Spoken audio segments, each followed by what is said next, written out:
universidade.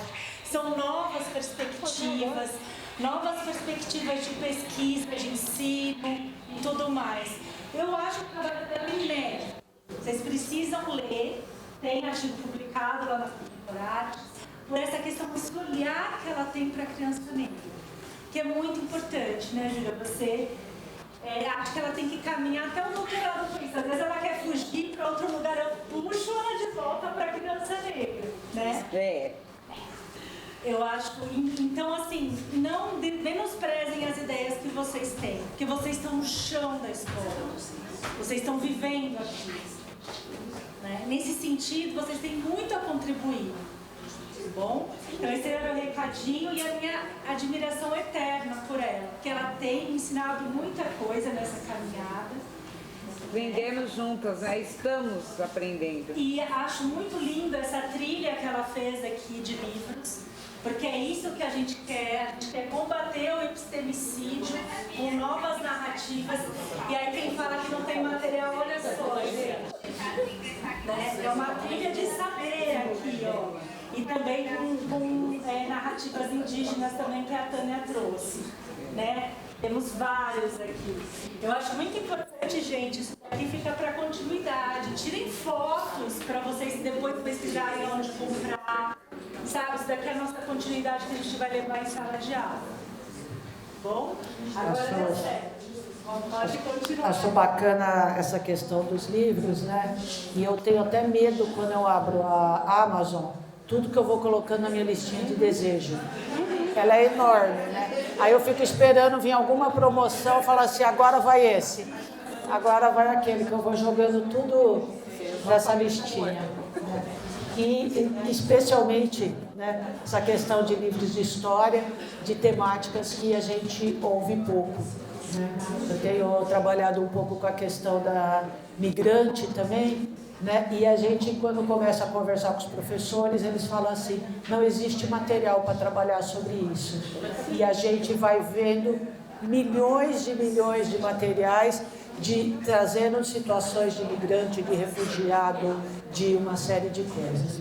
Mas, continuando a questão da contação de histórias, a gente vai agora ouvir um pouco a Tânia, né, que ela vai estar trazendo um pouco das experiências, da questão do todo o conhecimento que ela tem acerca dessa temática de contação, especialmente na questão indígena. A Tânia Magali dos Santos, eu vou tentar pronunciar. Tá bom. Aí depois ela me corrige. Tá. Angoró, Anquirê, Pataxó. Garota. Eu cheguei aqui e falei assim, você tem que me ensinar a falar isso. Ela é uma destacada líder do povo Pataxó e professora de história, com vasta experiência no ensino e na promoção da cultura indígena. Atualmente ela leciona no SESI São Paulo, após ter atuado em instituições educacionais como o Governo do Estado de São Paulo e a Escola Vilário. Com uma formação acadêmica que inclui a licenciatura em Pedagogia pela Unesp e diversos cursos de extensão, a Tânia também tem um histórico de voluntariado significativo, incluindo seu trabalho no Centro de Tratamento Bezerra de Menezes e na Onda do Bem. Sua trajetória é marcada pelo compromisso com a educação, a valorização das culturas indígenas e a promoção dos direitos étnico-raciais. Então, vou passar a palavra para a Tânia, né, para ela poder estar contando um pouco da sua experiência, mais uma professora no chão da escola. Não é?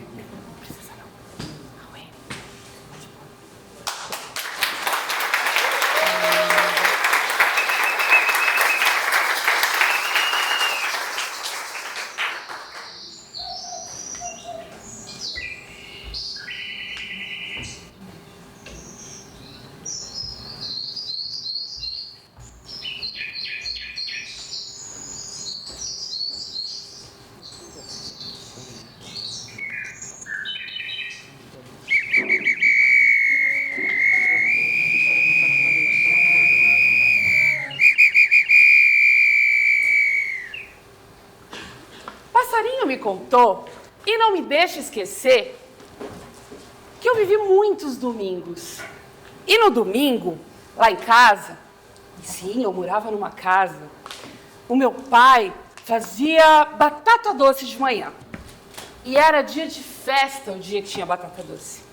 E ele juntava, né, se juntava eu, meu irmão, em volta da mesa, e ele amassava a batata doce, amassava. E aquele tempo que ele amassava a batata doce, era a hora que a gente tinha de ouvir as histórias que ele tinha para contar. Sim, a gente morava na cidade, diferente do meu povo da aldeia, que se reúne em volta da fogueira sagrada, Tupec e Mirauê. A gente sentava em volta da mesa e via meu pai ali amassando, ali a batata doce, com calma. Ele podia ter feito aquilo ali em 5 minutos, mas ele demorava um pouco mais para poder contar as histórias do nosso povo. E domingo era dia de festa, porque tinha batata doce, mas tinha histórias. E aí, uma dessas histórias, o meu pai contou uma história que o pai dele contou para ele, que ele ouviu do avô, que ouviu do bisavô, que ouviu do tataravô. E nessa história, ele começa contando a história de uma aldeia lá no norte de Minas Gerais, sul da Bahia, ali naquela região que dividia as terras. E essa aldeia era uma aldeia muito tranquila, ninguém fazia guerra lá. Era tudo muito calmo, muito tranquilo, se ouvia os pássaros. Quando se ouve os pássaros, é lugar de chão seguro para pisar. E lá na aldeia se ouvia muitos pássaros. Eis que nessa aldeia existia um ancião chamado Aruanã. Esse ancião Aruanã era conhecedor das matas, conhecedor das ervas e das ervas que curavam. Por conta disso, muita gente procurava Aruanã. Gente dessa aldeia, gente de aldeia distante, todo mundo procurava Aruanã quando estava doente. E Aruanã cuidava de todo mundo, cuidava das ervas, mas ele também era um grande contador de histórias do nosso povo. A nossa história, ela é passada oralmente, através das gerações. E Aruanã juntava as criançadas todas, os quitoqui, quitoquim-ré, menino, menina, em volta da fogueira sagrada no final do dia, e assim ele contava muitas histórias. Em noite de lua clara, lá na aldeia, era dia de festa, porque era a visita de Jaci, a lua. E aí na aldeia todo mundo cantava, dançava, todo mundo se festejava e comia mandioca, comia batata doce, fazia biju, era dia de festa. Eis que junto com aquelas crianças cresceu uma menina muito bonita, chamada Nayá. Nayá cresceu ouvindo todas as narrativas de Aruanã. Quando ele contava do rio, quando ele contava do sol, quando ele contava da lua, quando ele contava da mata, da cachoeira. E Aruanã amava as histórias dele. E Nayá também. Nayá cresceu ouvindo as histórias, eis que nesse dia de festa, dia da visita de Jaci, Nayá olhou para o céu e se encantou por ela. E se apaixonou pela lua. E essa menina cresceu se apaixonando ainda mais pelas histórias e pela lua. Toda noite de lua crescente, Nayá subia numa árvore e ficava lá por horas, admirando Jaci. Outras vezes ela andava pela mata procurando Jaci, e quando ela encontrava, às vezes ela até se perdia e esquecia de voltar para casa. Só enamorada por Jaci. Nayá se tornou uma moça muito bonita, uma jocana muito bonita na língua do nosso povo. E os guerreiros que iam ali procurar Aruanã se encantavam por ela, mas ela não dava bola para guerreiro nenhum, porque o coração dela pertencia a Jaci. Numa noite de festa, quando Jaci veio visitar a aldeia, linda, cheia, brilhante no céu, Nayá resolveu ir atrás de Jaci. Certa feita, Aruanã contou que quando Jaci vinha visitar a aldeia, algumas vezes, ele gostava tanto de um índiozinho lá da aldeia que ele levava com ela para virar uma estrela no céu, a estrela mais brilhante que tem no céu. E Nayá, quando soube que Jaci viria na aldeia, resolveu ir atrás de Jaci para pedir para que ela se tornasse uma estrela. Nayá queria brilhar no céu, compartilhar a presença de Jaci até a eternidade. E assim Nayá fez. A festa começou, todo mundo dançou, comeu, brincou, festejou a vinda de Jaci na aldeia. Mas Jaci ficou lá no céu, guardando o sono e a noite da aldeia, para que ninguém tivesse sonhos ruins, para que nada de ruim chegasse lá. Nayá não foi dormir. Nayá foi para a mata. E ela lembrou da história de Aruanã e resolveu entrar na mata e procurar Jaci até encontrá-la. Jaci foi descendo no céu, bem devagar, enquanto Nayá corria dentro da mata para ver se conseguia encontrar Jaci. Quando Nayá chegou na beira de um lago lindo, ela viu Jaci encostando na água. E quando Jaci encostou na água e fez aquele reflexo lindo naquela lagoa, Nayá achou que Jaci estava se banhando naquela água e pensou muito rápido: é hoje que eu vou pedir para Jaci me tornar estrela. E se jogou dentro do lago e nadou muito, até não ter mais forças e desmaiar. E Nayá foi até o fundo da lagoa e se afogou.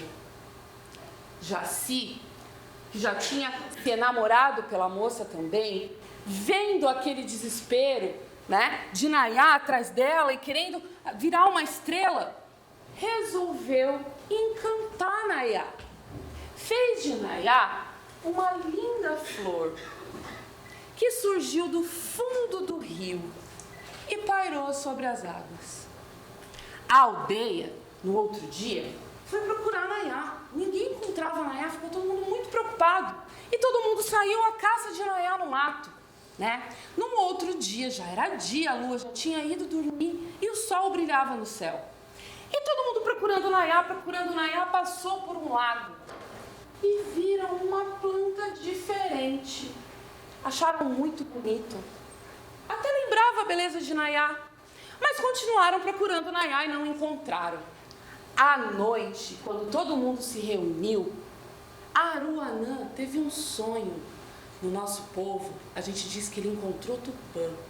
E quando ele encontra Tupã, o grande espírito, aquele que fez todas as coisas, inclusive os homens da aldeia, as mulheres da aldeia, as crianças, as plantas, a mata, a floresta, a árvore, Tupã disse para Aruanã: Aruanã, sabes quem é aquela flor que vistes lá na lagoa? Ela guarda o espírito de Nayá. Jaci se encantou por ela também e transformou-a naquela linda flor. E a partir de hoje, encontrarás Nayá no espírito de Vitória Régia.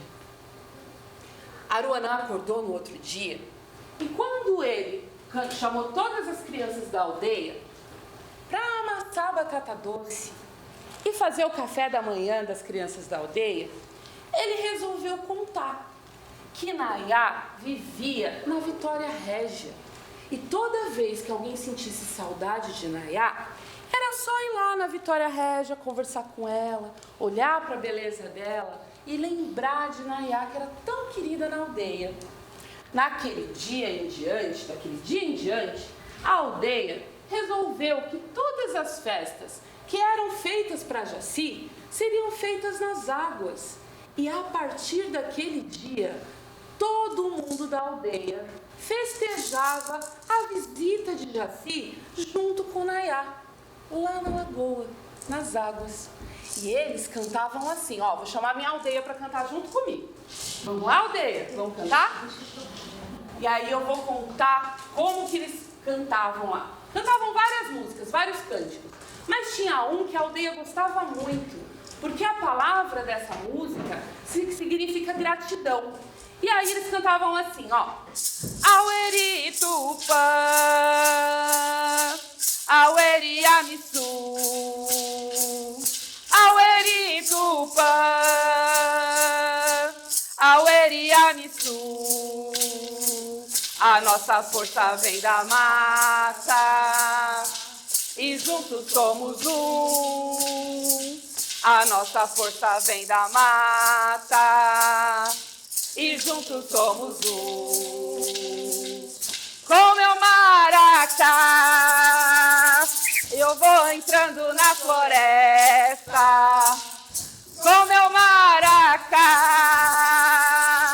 eu vou entrando na floresta, agradecendo os naôs e saudando a Mãe Terra, agradecendo os naôs e saudando a Mãe Terra. Aueri!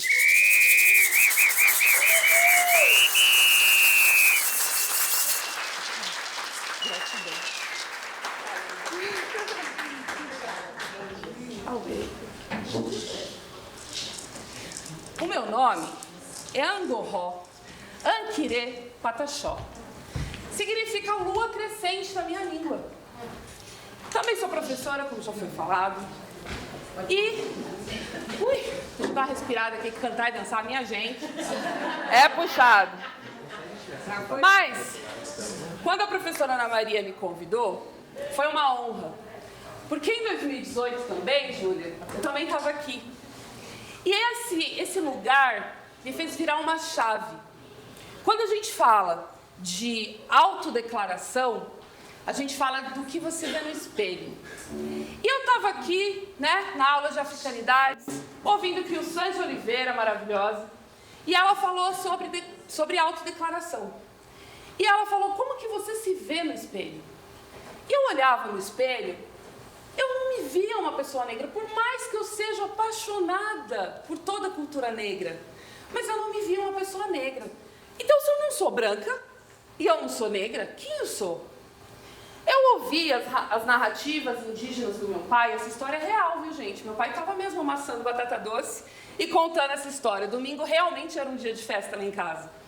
E aí eu ouvia as histórias do meu pai, eu ouvia meu pai contando da minha avó, eu ouvia meu pai contando das minhas tias. E eu ficava pensando, então, a gente é índio, né? Não é assim que se falava antes? A gente é índio. E aí, em 2018, sentado no lugar onde vocês estão, que o Sam falou sobre autodeclaração, sobre o que você se via, qual era a sua narrativa familiar, o que a sua história diz quem você é. E me lembrei dessas histórias, me lembrei desses domingos lá na casa do meu pai. E aí eu falei, eu sou indígena, eu tenho que ir atrás desse povo. E fui.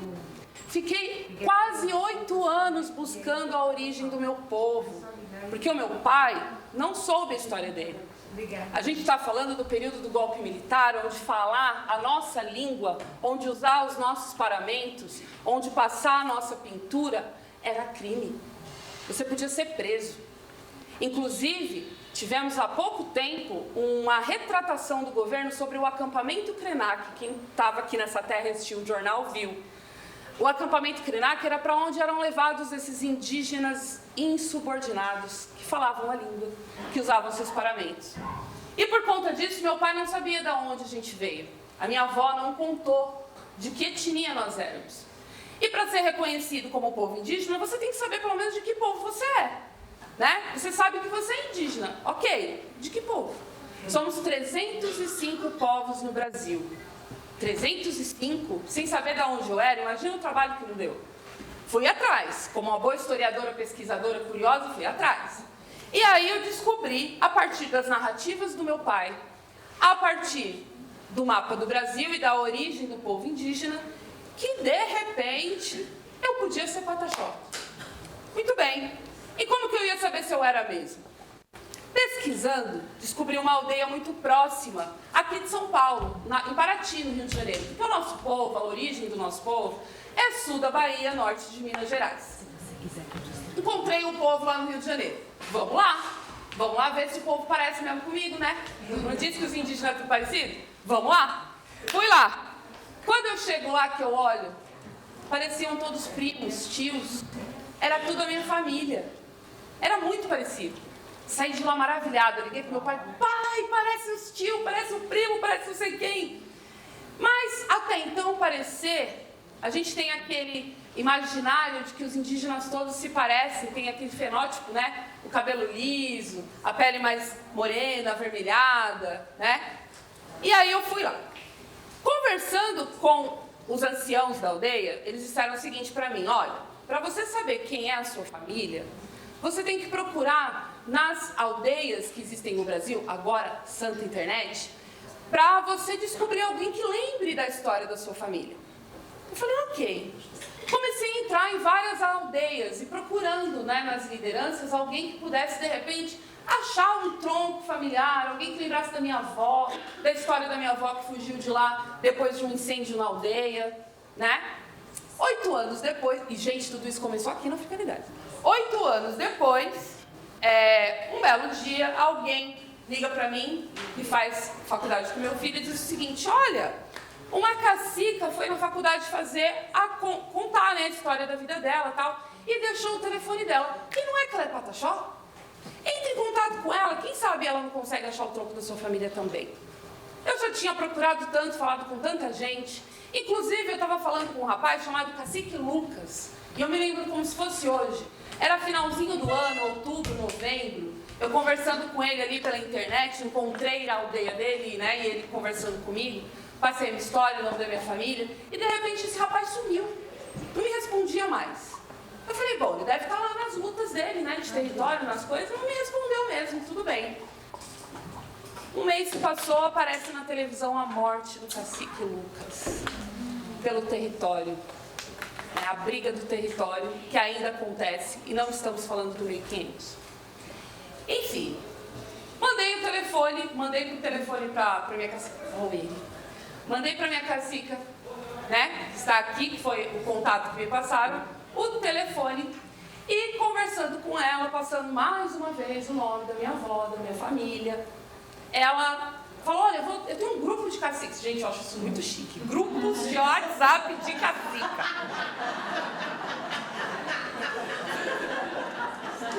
E ela falou, vou passar uma mensagem lá no grupo. Quando ela passou a mensagem no grupo, 1 hora depois, me entra em contato um rapaz chamado Som Pataxó. Som Pataxó, cacique na Bahia. Quando eu vi o DD dele, eu falei, da Bahia mesmo. Aí, conversei com ele, contei a história e tal. Ele falou assim, me dá mais um minutinho. Acho que ele foi voltar lá no grupo, né? Muito chique, é bem fechado o grupo, só cacique mesmo. Aí ele voltou lá no grupo. Quando ele voltou no grupo, 2 horas depois, me entra em contato um rapaz chamado Tapurumã. Ô, guerreira, conta pra mim essa história. Pela 1000ª, 20ª, contei a história. E aí ele falou pra mim, eu sou seu primo. Vocês avaliem a minha emoção nesse momento? 8 anos buscando a minha família. Chorei muito. E ele teve muita paciência de me ouvir chorar primeiro. E depois que eu terminei de chorar, ele falou pra mim assim, a sua tia ainda é viva e ela é anciã da nossa aldeia. Eu falei, não acredito, Tapurumã, me fala onde você tá. Era carnaval. Eu falei, eu vou pra lá amanhã, nem que for a pé. Eu quero dar um abraço. Eu iria. Eu quero dar um abraço na minha tia. Minha tia tá com 73 anos. A gente não sabe o dia de amanhã, eu quero ver ela agora. Eis que Tapurumã me fala, sabe a aldeia de Paraty? Então, a anciã é sua tia, o cacique é seu primo. Eu já falava com você sem saber que você era minha prima. Olha como o mundo realmente é o que é. E como as energias se reconhecem, se encontram. E a partir disso, eu achei que estava bom. Né? Já tinha encontrado minha família, estava contente, encontrei minha tia, legal, já posso ser reconhecida uma pataxó. Pataxó, que significa mistura de 2 povos. E o nosso tronco era Tupinambá. Pronto, já estava feliz. Mas aí, lembra da cacique? Ela disse para mim o seguinte, olha, na cidade a gente passa por muitas lutas. E aí eu pensei, ué, mas cada um tem sua casa, ninguém está mais lutando por território, não tem aldeia, luta do quê? E ela me disse que a gente lutava para ser reconhecido. Enquanto o povo negro luta para legitimar lugares de poder que eles alcançaram, e com muita luta, nós indígenas estamos lutando para ser reconhecidos como gente. Nós estamos lutando para ser reconhecidos. Até hoje, as pessoas... Eu saio assim, gente, eu dou aula desse jeito, só não de cocar, porque o cocar é só quando a gente fala da nossa cultura. Mas eu dou aula assim, com a minha pintura, com os meus paramentos. E até hoje eu escuto gente falar, eu não sabia que na cidade tinha indígena. Mas você fala português? Você tem carro! Nossa, você sabe dirigir, você tem celular. Que festa a gente vai? Que festa vocês vão fantasiados dessa maneira? A gente já saiu da USP, de uma palestra, vestidas assim, com cocar. Nem sabia que estava tendo festa aqui na faculdade. Então, quando a gente fala das lutas do povo indígena na cidade, no contexto urbano, a gente está falando de ser reconhecido como gente. Nós fomos expulsos do território. Não só Cacique Lucas foi morto na disputa desse território, como Nega Pataxó. No começo desse ano, em fevereiro, passou em todos os jornais. Minha prima. E ela foi morta, uma senhora de 70 anos, com um maracá na mão. O maracá, ele significa união. Quando a gente canta, quando a gente reza, a gente chacoalha o maracá. Quando a gente precisa de força, quando a gente precisa de inspiração, o maracá nos dá essa inspiração. E foi com esse instrumento que ela foi tentar negociar com fazendeiros e foi morta. Quando a gente conta as histórias, as lendas indígenas da Vitória Régia, a da Mani, né, que é tão conhecida entre os professores de ensino infantil, quando a gente conta todas essas histórias aqui, a criação do dia e da noite, adoro essa história, meu pai contava maravilhosamente bem. Quando a gente conta essas histórias para as nossas crianças, a gente está contando a história do povo indígena diferente daquela que tem no livro didático. Eu estava na escola, na época que eu estudava no ensino fundamental 1, fundamental 2, quando aparecia uma figura indígena, e quando aparecia, era de uma pessoa preguiçosa, que não foi escravizada porque tinha preguiça e não gostava de trabalhar. Era essa a explicação sobre o povo indígena. Hoje, professora do Fundamental 2 e do Ensino Médio, quando essa história atravessa o nosso currículo, eu falo, não. Nós não fomos escravizados, aliás, nós fomos escravizados. E os que não foram, morreram. Ou morreram em batalha, ou morreram porque não tinha imunidade para a doença do povo branco que veio da Europa. Nós morremos. Nos documentos oficiais do Brasil, está dizendo que a opção de escravizar o povo negro foi porque houve uma baixa da população indígena. Baixa. Nós somos 10%, gente, 10% da população que existia e que resiste até hoje. Nós só somos 10%. Aquela baixa está dizendo de 90% que foi exterminado. E aí o povo negro já conhecia o manejo da cana-de-açúcar, já havia uma escravização do povo negro em toda a Europa, vamos trazer eles para cá também. Então o meu povo recebeu os ancestrais de vocês. O nosso povo honra o chão que os povos negros vieram escravizados para cá, sequestrados, pisam até hoje. E nós reiteramos a luta do povo negro. Enquanto, como eu disse no início da nossa conversa, enquanto o povo negro luta para legitimar lugares de espaço que com muita luta foram conquistados, e muita mesmo, e com uma desvantagem de quase 400 anos de uma escravização, nós estamos lutando para dizer que a gente existe. Estamos na cidade, sim. Somos médicos, sim. Somos professores, somos psicólogos, somos escritores. Estamos aqui e resistiremos ainda a esse apagamento, a essa luta. E aí, melhor lugar para a gente poder falar do nosso povo, da nossa terra e de tudo que nos atravessa, o povo brasileiro é constituído de nós, povo negro, povo indígena, né? O povo colonizador, mas a gente é essa mistura. O povo brasileiro é essa mistura. E a escola é o melhor lugar para isso. É para contar as lendas? Claro, a gente pode começar com esse lúdico. A minha amiga Júlia falou sobre a contação de história. Quando a gente pega um livro, você pode contar exatamente palavra por palavra do que está escrito ali e mostrar para a criança, abrir um mundo para ela. Mas quando a gente lê o livro, a gente entende essas histórias e a gente interpreta elas, a gente leva a criança para um outro lugar. E a gente não precisa exatamente ter um maracá, a gente não precisa ter um apito. Não. Se a gente gente tiver pedrinhas ali, ó, como tem aqui na Júlia, se a gente pegar aqui pedrinhas, ó, e começar a colocar um nome para cada um e contar uma história, as crianças entram naquele imaginário. Contar a história lendo o livro é importante, né? Hoje, a gente, com tanta tecnologia, as crianças não estão mais acostumadas a pegar um livro e folhear. Mas, quando a gente conta essa história, como se a gente estivesse dentro dela, a gente leva essas crianças para junto disso. E aí, a gente vai procurar as lendas indígenas e todo mundo sempre fica na mesma, né? A cobra grande, a Mani, a história da Vitória Régia. Mas por que não misturar as nossas histórias junto com a história do livro? Todo mundo aqui tem uma avó que já precisou fazer um chá para resolver alguma doença. Todo mundo aqui tem alguém que conhece uma pastinha feita de ervas para pôr em cima do machucado que depois passa, né? Todo mundo aqui levanta de manhã e coloca seu brinco, sua pulseira, seu anel, sua corrente. Cultura indígena. Tudo isso é cultura indígena. Por que a gente não mistura as nossas histórias do povo brasileiro, que atravessam as nossas histórias negra e indígena, junto com as histórias que a gente conta? E traz junto essas crianças, que assim como eu, não se reconhecia negra, mas nunca tinha escutado falar que era indígena. Porque houve um apagamento da história que vinha do governo, né? Então eu era na escola, eu era estranha, porque meu cabelo não era enrolado, mas também não era liso, totalmente liso. Gente, fiz uma chapinha boa hoje. Não era totalmente liso.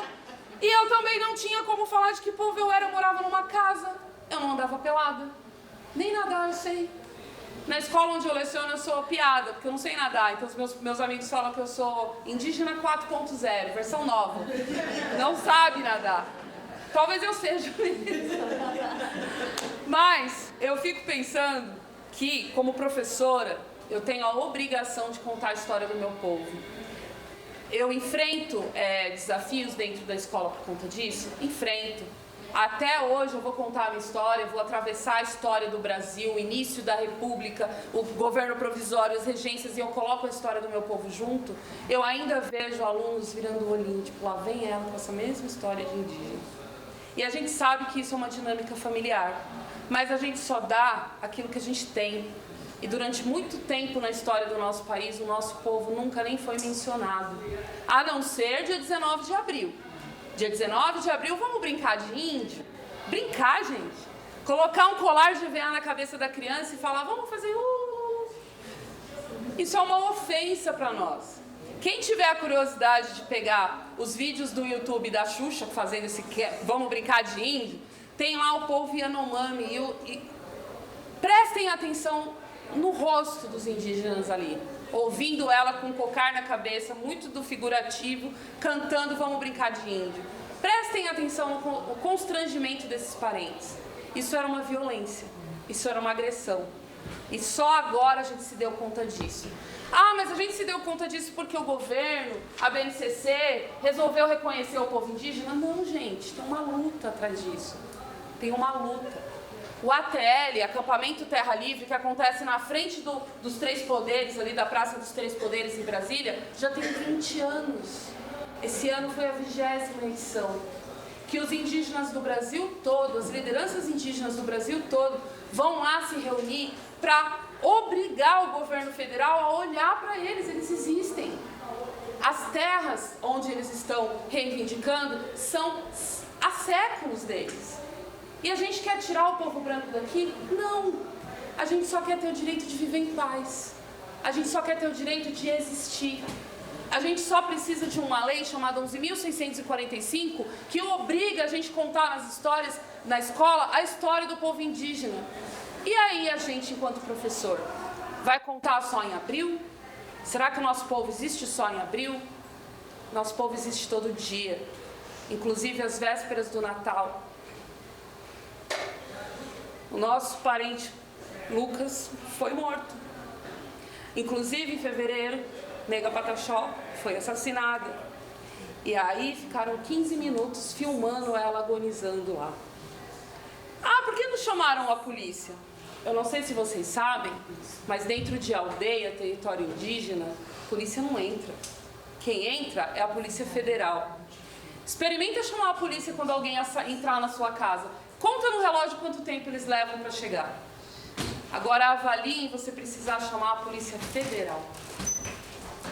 Então, quando a gente conta a história do povo indígena, a gente pode contar as lendas para poder ter um primeiro contato das crianças? Claro que a gente pode. Mas a gente tem que contar que o indígena não está só na aldeia. Que o indígena não anda só pelado. Adoraria, mas não anda só pelado. Né? Que o indígena, ele sabe ler sim. Ele sabe escrever, ele escreve livros. Livros. Né? Que o indígena, ele está na cidade, ele pode ser qualquer um de nós aqui. E quando você vê um indígena pintado, não pergunte se ele está indo para uma festa. O grafismo para nós é sagrado. O grafismo para a gente conta muita coisa. E não é uma fantasia, é a nossa cultura. Ninguém tem vergonha de se arrumar para ir para uma festa com as roupas que vocês se organizam e se arrumam. Acho lindas capulanas do povo negro, maravilhoso. Por que a gente tem que ter vergonha de colocar o nosso grafismo, os nossos paramentos e ir para uma festa? Semana que vem é a formatura dos meus alunos do 3º ano do ensino médio. E é assim que eu vou, de cocar. Porque eu tenho que honrar a ancestralidade do meu povo, que morreu e ainda está morrendo, para que a minha cultura não morra junto. Como disse a minha prima Nega Pataxó, eles podem arrancar a árvore, mas a raiz fica. E a gente floresce. Diga ao povo que avance. E nós avançaremos. Auere!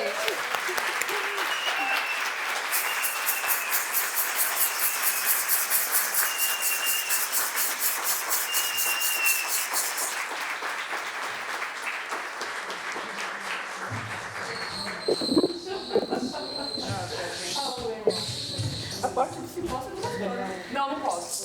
Vai que eu dou ideia. Ela tá falando se a parte do cipó eu não contei, porque dentro da aldeia tem suas leis, né? E quando a gente transgride alguma lei, o cacique pode amarrar você no cipó. Dependendo do problema que você causou, de cabeça para baixo, 3 dias. E aí, às vezes, eu dou umas mancadas com ela fala, lembra do cipó.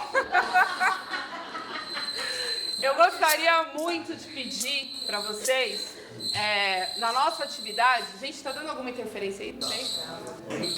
Aqui? Esse. Tá. Eu quero muito pedir para vocês, na nossa atividade, depois do intervalo, mas antes, dá uma passadinha aqui, ó.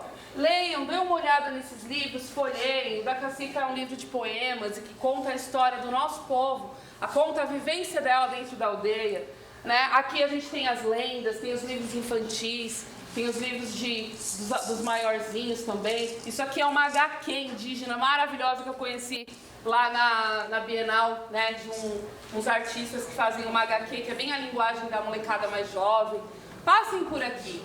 Né? Para amanhã, ninguém mais falar que não tem material de apoio para trabalhar. A gente tem sim.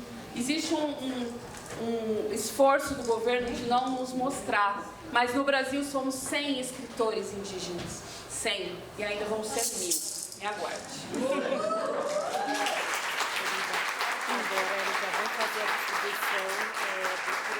Tá. Pessoas lindas do meu coração. Tânia, desculpa. Eu estava aqui, eu ouvi, e eu queria tanto que você pudesse só destacar quando você se referiu ao cocá que você está usando e ao cocá que está aí. Sim, isso. Depois a gente vê. Sim. Esse cocar aqui foi o cocar da minha consagração. No dia 13 de março de 2024, esse ano, eu fui consagrada à liderança indígena aqui de Santo André. Né? Vieram os caciques da Bahia, minha cacica que está aqui, e aí eles me consagraram. Furada, gente, porque é um trabalho do caramba, mas tudo bem. E aí eles me consagraram liderança indígena aqui com muito orgulho, e eu tento honrar os meus ancestrais que vêm através dele. Esse cocar aqui, eu falo que é o cocar da retomada, o cocar da guerra. É ele que vai comigo para todo lado. Né? Ele foi o primeiro cocar que eu tive, feito pela minha prima na aldeia, Mayon Ré. E na explicação que a minha prima deu, da cacica é um pouquinho diferente, mas ao mesmo tempo é muito parecido, eu vou dar a explicação para vocês do que é o cocar pra gente. Essa pena grande aqui, ó, ela significa aldeia mãe, a nossa aldeia na Bahia, né? A Catarina Caramuru Paraguaçu, da onde vieram os pataxós.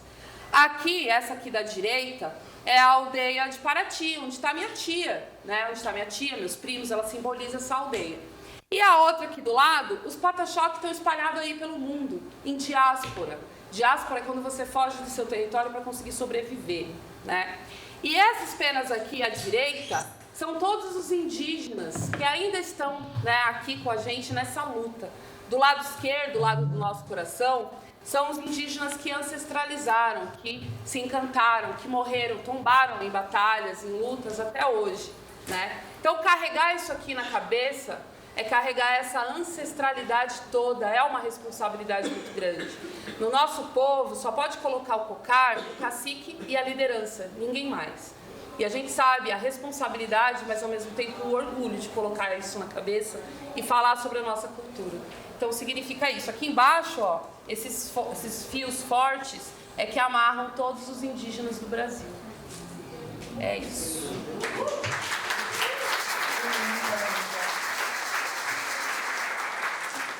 Bom, pessoas, agora, só para facilitar a nossa vida e a de vocês também, nós vamos dividir-nos em grupos e vamos passar as atividades.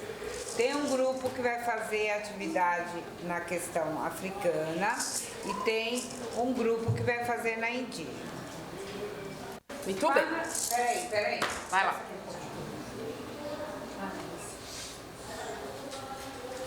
Olha, nesse papelzinho aqui está escrito 3 e 3, 6, 7. 7 palavras que fazem parte do nosso vocabulário e que são palavras de origem africana.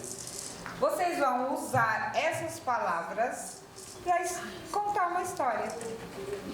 Cada grupo vai inventar uma história usando essas palavras.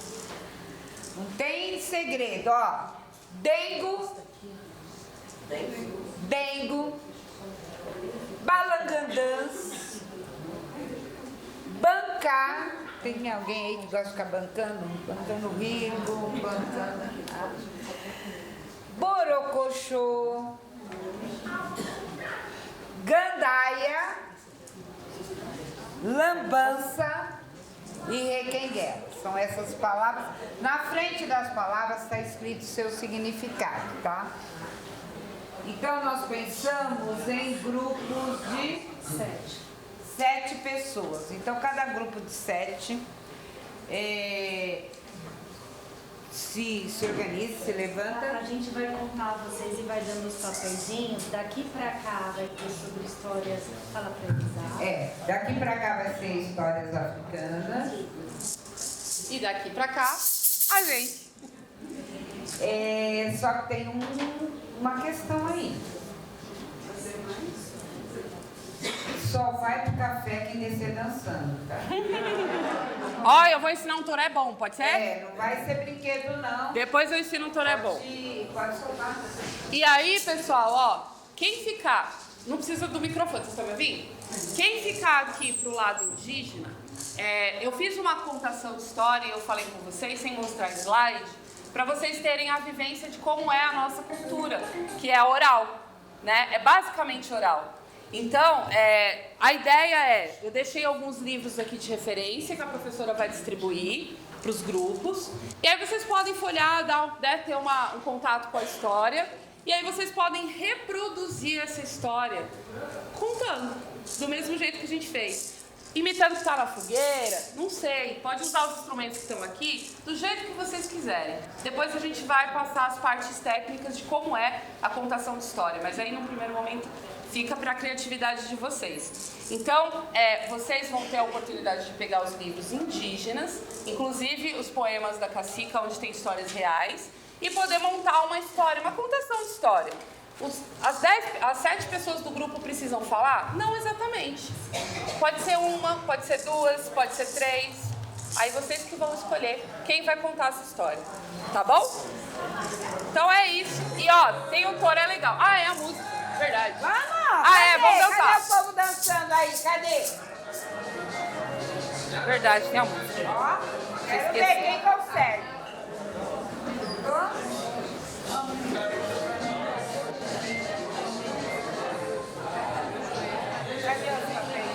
com a Ana. Com a Ana. Com ela. Daqui, ó. Esse é pro lado de lá. Quer que eu ajude, Pro? São igual. Quer que eu ajude a dividir? Então? Tá bom. Pessoal, dá para vocês montarem um grupo aqui? Tá? Será todos? Retornando mês de 15, tá? Já vai formando grupo, vai pro café, tá bom? Vão formando.